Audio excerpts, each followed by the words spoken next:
अब हम मानव तंत्र को आगे ले जाते हुए दो सिस्टम तो पढ़ चुके हैं, कौन कौन से? पाचन तंत्र और दूसरा बताओ श्वसन तंत्र। घर जाके पढ़ते नहीं हो क्या? आज हम किसके बारे में पढ़ेंगे? आज हम पढ़ेंगे रक्त परिसंचरण और हमारा रक्त, हमारे शरीर के अंदर जो ब्लड पाया जाता है उसके बारे में। अब देखो रक्त होता क्या है, आप सबको ये तो पता है कि लाल रंग का होता है ब्लड, हमारा पता है ना? ठीक है, तो देखो रक्त क्या है? रक्त तरल संयोजी कोलाइडी उत्तक है। क्या है? तरल संयोजी कोलाइडी उत्तक। आपसे कोई पूछे कि रक्त क्या है? उत्तक है, अंग है, क्या है? तो ये एक प्रकार का उत्तक है। ठीक है, अब इसका रंग कैसा होता है? इसका रंग लाल होता है। अब रक्त के अंदर दो चीजें पाई जाती है, एक तो पाया जाता है प्लाज्मा और एक होती है रक्त कोशिकाएं। ठीक है ना, एक तो होता है प्लाज्मा और एक होती है रक्त कोशिकाएं। अब रक्त का निर्माण होता क्या है? रक्त का निर्माण होता है हमारे अस्थि मज्जा में, का बोन मेरो के अंदर। लेकिन जब भ्रूणावस्था में होता है शिशु, तब उस रक्त का निर्माण कहाँ होता है? तब उसका निर्माण बोन मेरो में ना होके प्लीहा में होता है। ये बात याद रखना कि हमारे में रक्त का निर्माण कहाँ होगा? लाल अस्थि मज्जा में, बोन मेरो में। जबकि भ्रूणावस्था में रक्त का निर्माण कहाँ होता है? रक्त का निर्माण होता है प्लीहा में। अब अपना जो मानव शरीर के अंदर लगभग 5 लीटर रक्त होता है। कितना? 5 लीटर। अब हम देखो बात करते हैं रक्त की, तो इधर देखिए जो रक्त है, रक्त के दो भाग होते हैं, एक तो होते हैं प्लाज्मा, एक तो क्या होता है? प्लाज्मा। और दूसरा क्या दूसरा भाग क्या है? दूसरा भाग है रुधिर कोशिकाएं। क्लियर है? दूसरा भाग क्या है? रुधिर कोशिकाएं।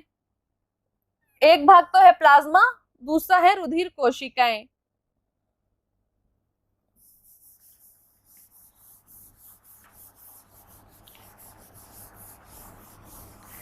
अब प्लाज्मा जो है वो लगभग कितना प्रतिशत है? हमारे रक्त का 55% भाग है और बाकी जो 45% बच गया वो क्या है? वो है हमारी रुधिर कोशिकाएं हैं। प्लाज्मा के अंदर क्या क्या होता है? प्लाज्मा के अंदर जल होता है, ठीक है, उसके अलावा कार्बनिक पदार्थ होते हैं, उसके अलावा अकार्बनिक पदार्थ होते हैं, कुछ एंजाइम्स होते हैं और अन्य चीजें पाई जाती है। ठीक है, अब बात करते हैं हम रुधिर कोशिकाओं की, जो कितना परसेंट भाग है रक्त का? 45% भाग है। अब रुधिर कोशिकाएं 3 प्रकार की हैं, कौन कौन सी है? नाम बताएगा आप में से कोई? इधर देखिए, एक तो है लाल रक्त कणिकाएं आरबीसी, दूसरी है डब्ल्यूबीसी और तीसरी है इसमें बिंबाणु। क्या नाम है? बिंबाणु। क्लियर है यहाँ तक? आरबीसी, डब्ल्यूबीसी और इसको प्लेटलेट्स भी बोलते हैं, बिंबाणु। अब देखो आरबीसी, इसका पूरा नाम है लाल रक्त कोशिकाएं। क्लियर है? डब्ल्यूबीसी का नाम क्या है? श्वेत रक्त कोशिकाएं। और तीसरी है अपने बिंबाणु। अब आरबीसी है, आरबीसी का जीवन काल आपको पता है 120 दिन का होता है कि नहीं? इसको आरबीसी क्यों कहते हैं, लाल क्यों कहते हैं? क्योंकि इसके अंदर पाया जाता है हीमोग्लोबिन।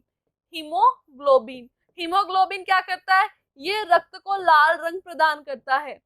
हमने, आपको याद है स्टार्टिंग में पढ़ा था, आयरन, Fe, लोहा किसके निर्माण में सहायक होता है? हीमोग्लोबिन के। पहला चैप्टर पढ़े थे क्या? घर जाके पढ़ा करो, ऐसे काम नहीं चलेगा। उसमें पढ़े थे हम Fe, खनिज पोषक तत्व में। ठीक है, हीमोग्लोबिन काय में पाया जाता है? आरबीसी के अंदर पाया जाता है। इनका जीवन काल लगभग 120 दिन होता है। अब बात करते हैं हम डब्ल्यूबीसी की। डब्ल्यूबीसी को कहते हैं श्वेत रक्त कणिका या श्वेत रक्त कोशिकाएं। डब्ल्यूबीसी हमारा जो शरीर का प्रतिरक्षा तंत्र है उसको बनाने में सहायता करती है। कैसे करती है? अब देखो डब्ल्यूबीसी 2 प्रकार की होती है, एक तो होती है कणिका में, एक होती है अकणिका में। अब जो कणिका में है वो 3 प्रकार की है, न्यूट्रोफिल, इओसिनोफिल, बेसोफिल। आपसे कोई पूछे कि इनमें से सबसे ज्यादा कौन सी डब्ल्यूबीसी है, तो सबसे ज्यादा होती है न्यूट्रोफिल। क्लियर है? अब जो अकणिका में है, अकणिका में डब्ल्यूबीसी होती है 2 प्रकार की। कौन कौन सी? एक तो है लिम्फोसाइट और एक है मोनोसाइट। लिम्फोसाइट भी 3 प्रकार के होते हैं आपके, बी लिम्फोसाइट है, टी लिम्फोसाइट है। ये लिम्फोसाइट करते क्या है?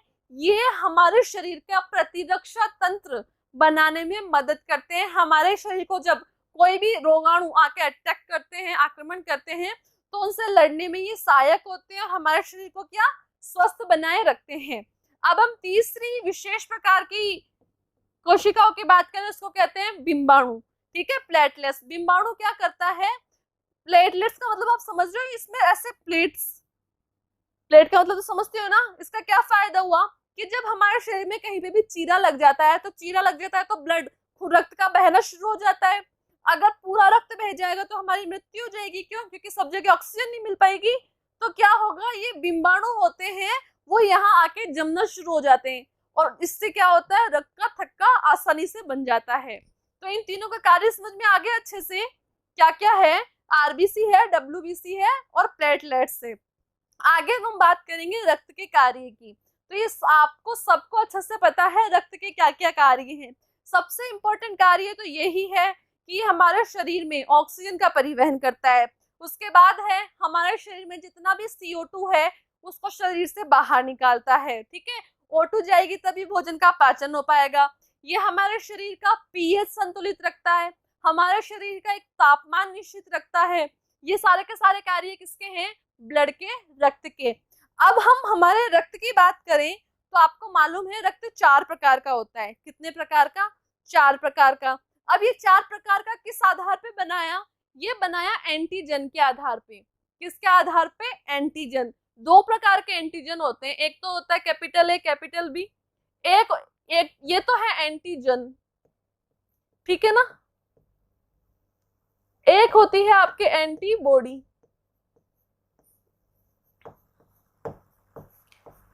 ये भी 2 होती है, स्मॉल ए स्मॉल बी। अब जो एंटीजन है इसके आधार पे ब्लड को 4 भागों में बांटा गया है, ए बी और ओ। तो ए तो ऐसा ब्लड है जिसके अंदर सिर्फ ए एंटीजन पाया जाए, बी ऐसा ब्लड है जिसके अंदर सिर्फ बी एंटीजन पाया जाए, ए बी ऐसा ब्लड है जिसके अंदर ए और बी दोनों प्रकार के एंटीजन होते हैं, जबकि ओ ऐसा ब्लड ग्रुप है जिसके अंदर कोई भी एंटीजन नहीं होता है। बात समझ में आ रही है क्या? अब जिसके अंदर जो एंटीजन है उसी के अकॉर्डिंग हम क्या कर सकते हैं, ब्लड दे सकते हैं। अब जो ए ब्लड ग्रुप वाला है वो किस किस को ब्लड दे सकता है, ए को भी दे सकता है और ए बी को भी दे सकता है। क्यों? क्योंकि इसके अंदर ए है, ठीक है। बी वाला क्या है, बी वाला बी को भी दे सकता है ब्लड और ए बी को भी दे सकता है। क्यों? इसमें ए नहीं है, जैसे बी के पास सिर्फ बी एंटीजन है तो एक एंटीजन तो चला ही जाएगा ना, ए बी में दोनों होते हैं। ए बी वाला क्या है, ए बी वाला सिर्फ ए बी को ही दे सकता है। ए बी वाला ए को क्यों नहीं दे सकता? क्योंकि इसके अंदर दोनों एंटीजन है, ए के अंदर सिर्फ ए होना चाहिए, ए ही होना चाहिए ना, लेकिन इसमें तो बी भी है, तो ये जिसको भी खून चढ़ाएंगे उसकी मृत्यु हो सकती है ना। इस कारण क्या है, वो सिर्फ ए बी को ही दे सकता है। जबकि ओ है, ओ में देखो कोई भी एंटीजन नहीं है, एक भी एंटीजन नहीं है, इसलिए ओ सिर्फ एक ऐसा ब्लड ग्रुप है जो सबको ब्लड दे सकता है, ए को भी, बी को भी, ए बी को भी, ओ को भी। इसलिए ओ को हम कहते हैं सर्वदाता, सभी को देने वाला। यहाँ तक क्लियर है? यहाँ तक कोई दिक्कत? ठीक है। अब आगे हम बात करते हैं, देखो रक्त परिसंचरण तंत्र की।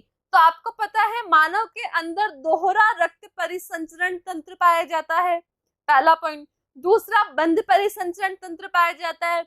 बंद का मतलब क्या होता है कि विशेष नलिकाओं के अंदर ब्लड हमारे नलिकाओं के अंदर बहता है या पूरे शरीर में इसी तरह से कहीं कहीं फैला हुआ है? बताओ, नलिकाओं में है ना। इसी कारण हमारा जो परिसंचरण तंत्र है उसको हम क्या कहते हैं, बंद परिसंचरण तंत्र। क्लियर? अब रक्त परिसंचरण के अंदर सबसे पहला तो इंपॉर्टेंट पॉइंट है ब्लड। इसके बारे में अभी हम पढ़ चुके हैं ना, ब्लड क्या है, कौन कौन से भाग होते हैं, क्या क्या पाया जाता है, कितनी प्रकार की कोशिकाएं, क्या काम है। अब बात करते हैं हम रक्त वाहिकाओं की। तो देखो शरीर के अंदर हमारे 2 प्रकार की रक्त वाहिकाएं, एक तो वो जिसके अंदर शुद्ध रक्त जाए, एक वो जिसके अंदर अशुद्ध रक्त जाए। अब देखो सबसे पहली है धमनी। तो धमनी का मतलब क्या है कि धमनी वह वाहिकाएं हैं जिसके अंदर शुद्ध रक्त प्रवाहित होता है, ठीक है। अब शुद्ध रक्त कहां से आएगा? शुद्ध रक्त जाएगा फेफड़ों से या दिल से, हृदय से जाएगा पूरे शरीर के अंदर, ठीक है। तो जो भी हृदय से पूरे शरीर के अंदर शुद्ध रक्त को लेके जाएगी वो तो कहलाएगी धमनी। और शीरा वह है जो अशुद्ध रक्त, अब अशुद्ध रक्त कहाँ था? कोशिकाओं में था। कोशिकाओं से अशुद्ध रक्त को हृदय तक लाने वाली जो वाहिकाएं हैं वो क्या कहलाएंगी? शीरा। दोनों बातें क्लियर हो गई क्या? धमनी में तो क्या आएगा? शुद्ध रक्त आएगा, और शीरा में क्या आएगा? अशुद्ध रक्त आएगा। शुद्ध रक्त कहाँ से आएगा? हृदय से अंगों तक पहुंचेगा, और शीरा मतलब अशुद्ध रक्त कहाँ से आएगा? अंगों से हृदय तक पहुंचेगा। ये बात क्लियर है? आगे अब हम बात करते हैं हमारे हृदय की, जो सबसे इंपॉर्टेंट है, ठीक है। तो आपको पता है अपना हृदय है वो लाल रंग का होता है, मांसल है, और उसकी आकृति एक बंद मुट्ठी नुमा इस तरह से होती है कुछ। इधर देखो चित्र सबको दिख रहा है क्या? किसी को विटामिन की कमी थोड़ी है। चलो बताओ रतौंधी रोग क्यों होता है? कौन से विटामिन की कमी से होता है? पढ़ते ही नहीं हो तुम लोग। इधर देखो मानव हृदय क्या है? लाल रंग का होता है, और इसके चारों तरफ ये जो झिल्ली सी पाई जाती है उस झिल्ली को क्या कहते हैं? हृदय आवरण कहते हैं। क्या कहते हैं? हृदय आवरण, जो हमारे हृदय की सुरक्षा करता है। अब जो मानव हृदय है, मानव हृदय के अंदर 4 कोष्ठ पाए जाते हैं। कितने? 4। ये देखो 1 2 3 और 4। ठीक है, कौन कौन से? एक तो है बाया आलिंद, ठीक है, एक है बाया नीले, एक है दाया आलिंद और एक है दाया नीले। क्लियर है? ऊपर वाले दोनों कोष्ठों को हम आलिंद कहते हैं, नीचे वाले दोनों कोष्ठों को हम नीले कहते हैं। ठीक है, तो ये दाया वाला भाग है, इधर वाला भाग दाया है, तो ये तो हो गया दाया आलिंद दाया नीले, ये हो गया बाया आलिंद बाया नीले। अब देखो आपको मालूम है ये जो दिख रहे हैं आपको, ये क्या है? ये कपाट है। कपाट का मतलब कि जब इसके अंदर ब्लड आएगा, ठीक है, तो ये यहाँ से ब्लड इसके अंदर ना जाए। हमारे शरीर से सबसे पहले ब्लड आता है दाएं आलिंद में, ठीक है, शरीर से जो आ रहा है वो कैसा रक्त आ रहा है? अशुद्ध आ रहा है या शुद्ध? अशुद्ध। तो दाएं आलिंद में जब रक्त आया तो वो नीचे ना चली जाए, इसलिए यहाँ पे इस तरह से कपाट पाए जाते हैं। इन कपाटों से क्या होता है कि ये रक्त एक कोष्ठक से दूसरे कोष्ठक में ना चल जाए, वैसे ही कपाट यहाँ पाए जाते हैं। तो जो दाएं आलिंद और दाएं नीले के बीच में कपाट पाया जाता है उसको तो कहते हैं त्रिवलन कपाट, और इधर बाएं आलिंद और बाएं नीले के बीच के अंदर जो कपाट पाया जाता है ये, इसको कहते हैं द्विवलन कपाट। ये बात समझ में आ गई?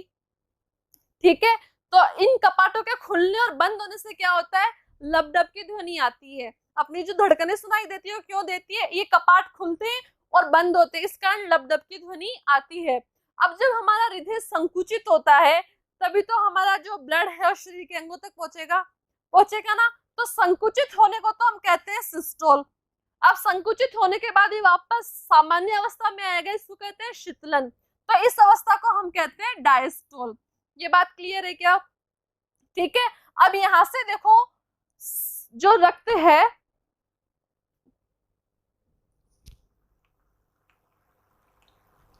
यहां देखो ये जो रक्त है ये हमारा हृदय है, ये हृदय है ना, ये हमारा क्या है बताओ?